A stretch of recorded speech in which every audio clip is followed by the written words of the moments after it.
प्रिय विद्यार्थियों, आज हम सामाजिक समझौतावादी विचारकों की कड़ी में जीन जैक्स रूसो के सामाजिक समझौता विचार का विवेचन करेंगे।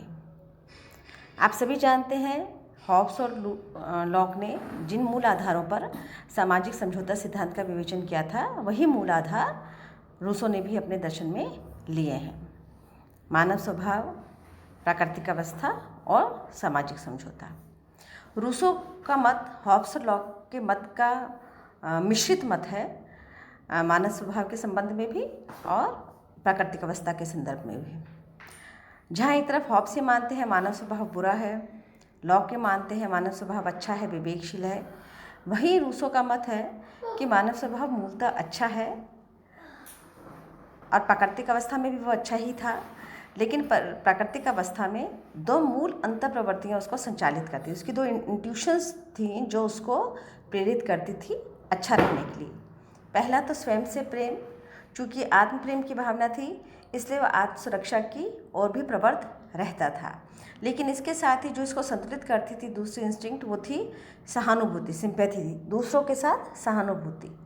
जब मानव अपने प्रेम के साथ में, अपनी सुरक्षा के साथ में अन्य की सुरक्षा के प्रति भी सहानुभूतिपूर्वक रह रहा था तो शांति की अवस्था चल रही थी। रूसो का मत है कि जब तक व्यक्ति की ये आदिम वृत्तियाँ उसको संचालित कर रही थी तब तक मानव स्वभाव अच्छा ही था, लेकिन जैसे ही उसमें विवेक की उत्पत्ति होती है वैसे ही मानव स्वभाव परिवर्तित हो जाता है, क्योंकि विवेक ही एक ऐसी इंस्टिंक्ट थी जिसकी उत्पत्ति के साथ ही उसको अपना लाभ, हित, स्वार्थ, ईर्ष्या, वो सब प्रवृत्तियाँ उत्पन्न हो गई जिसने उसकी आदिम सरलता को समाप्त कर दिया। यह हम लॉक से कंपेयर कर सकते हैं रूसो को। लॉक मान रहे हैं कि मूलतः मानव विवेकशील प्राणी है और उसमें रीज़न ही ऐसा तत्व है जो उसके सारे निर्णयों को प्रभावित करता है। चूँकि विवेकशील है इसलिए सारे अधिकार उससे नहीं लिए जा सकते और 3 अधिकार जो प्राकृतिक अधिकार हैं मूलतः उसके पास सुरक्षित रहेंगे। लेकिन रूसो ये मानकर चलते हैं कि विवेक की उत्पत्ति ने उसकी जो सहज सरल स्वभाव था उसको समाप्त कर दिया। विवेक की उत्पत्ति ने उसको संरक्षित नहीं किया, अपितु तो विवेक की उत्पत्ति ने उसको विभाजित किया। ये मूल अंतर है विवेक के संदर्भ में लॉक और रूसो की तुलना में। अपने निबंध discourse on the origin of inequality में रूसो स्पष्ट करते हैं, चूँकि प्राकृतिक अवस्था विवेक की उत्पत्ति के बाद परिवर्तित हो गई, लेकिन इससे पूर्व कौन सी अवस्था थी? ये प्री सोशल अवस्था थी, पूर्व सामाजिक अवस्था थी जिसमें सामाजिकता की भावना का अभाव था। कब? After origin of reason. लेकिन ये नैतिकता की अवस्था कैसी थी? प्री सोशल कैसी थी? प्री सोशल इस संदर्भ में थी कि एक तो सामाजिक का अपोजिट हम मानते हैं असामाजिक, मतलब सामाजिक का मतलब अच्छा है लेकिन अगर वो अच्छा नहीं है तो बुरा है।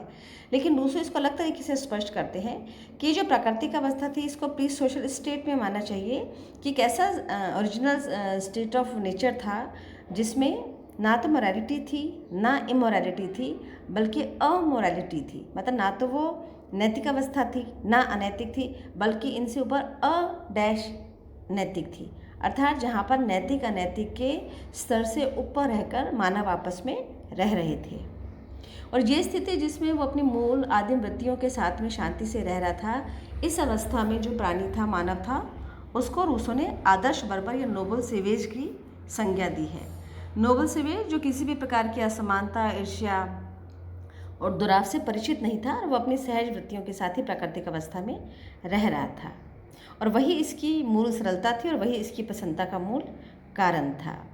लेकिन ये शांति की अवस्था, मूलतः प्राकृतिक अवस्था कौन सी अवस्था थी? शांति की अवस्था थी। हॉब्स में क्या थी? संघर्ष की अवस्था थी। लॉक में क्या थी? शांति की अवस्था थी, लेकिन शांति भंग होने के भय के कारण समझौता किया गया।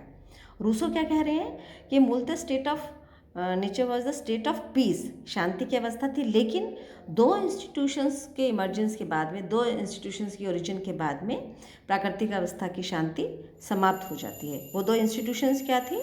Institution of family and number 2 institution of property.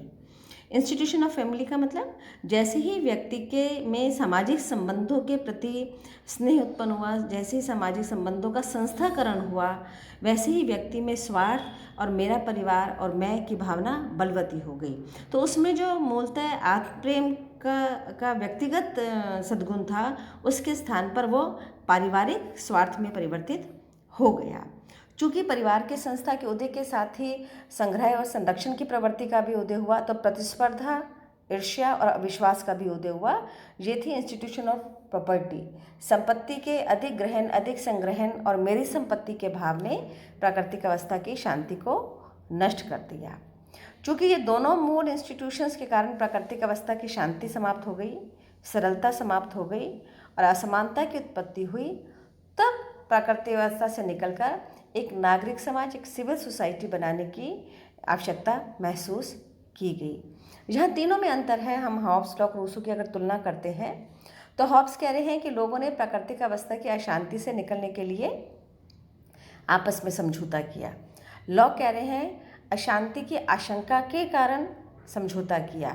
और रूसो कह रहे हैं चूँकि शांति समाप्त हो गई थी तो नागरिक समाज की स्थापना के अतिरिक्त कोई अन्य विकल्प नहीं था, इसलिए सामाजिक समझौता समाप्त किया गया।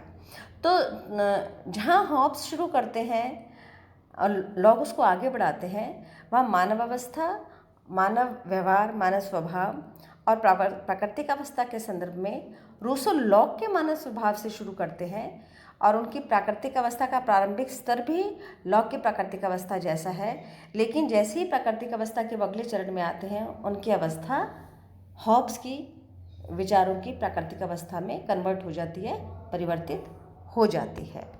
फलतः क्या किया जाता है? सामाजिक समझौता किया जाता है। और इस सामाजिक समझौते के द्वारा, समझौता कैसा है? लोग आपस में सब मिलकर करते हैं, लेकिन किसी एक शासक, किसी एक संस्था की उत्पत्ति के लिए नहीं करते।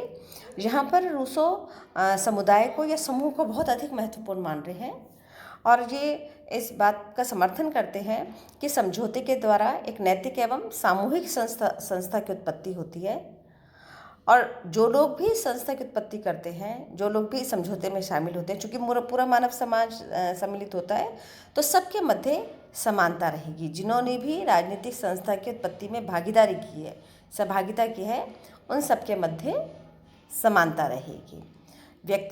व्यक्तिगत स्वतंत्रता सुरक्षित रहेगी, लेकिन उसका भी एक आधार है। क्या आधार है? कि सब व्यक्ति चूँकि आपस में मिलकर समझौता करते हैं और इस समझौते के द्वारा वो इस बात पर सहमति व्यक्त करते हैं कि हम सब अपने समस्त अधिकारों का समर्पण संपूर्ण रूप से उस समुदाय के सामने करने के लिए तत्पर हैं, हम करते हैं, इस शर्त पर कि वो समुदाय उनको संरक्षित कर हमारे समस्त अधिकारों को संरक्षित कर पुनः ही हमें वापस दे देगा। अर्थात ये क्या हुआ? ये आदान प्रदान की नीति हुई कि हमने अपने अधिकार दिए और आपने हमारे अधिकार पुनः इस शर्त के साथ संरक्षित करके, सुरक्षित करके हमें पुनः वापस दे दिए। Basically it was a contract of give and take. आपने पहले अधिकार दिए और पुनः आपने उसी समुदाय से वो अधिकार वापस लिए।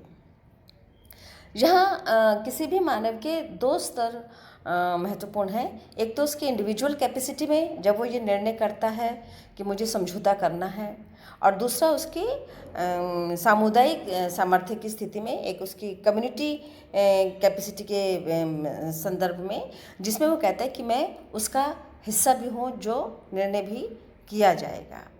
तो यहाँ क्या महत्वपूर्ण हुआ? व्यक्ति एक ही है, मानव एक ही है, लेकिन उसकी कैपेसिटी, उसकी सामर्थ्य का दो तरीके से प्रदर्शन हो रहा है, या दो तरीके से या दो स्तरों पर वो उसका निर्णय करने के लिए प्रेरित होता है। यह एक महत्वपूर्ण बिंदु और है कि रूसो स्पष्ट रूप में सामाजिक समझौते के द्वारा भी राज्य में और समाज में अंतर करते हैं। वो ये मानकर चलते हैं कि चूँकि द स्टेट ऑफ नेचर की अवस्था समाप्त हो जाती है जब वो इस बात को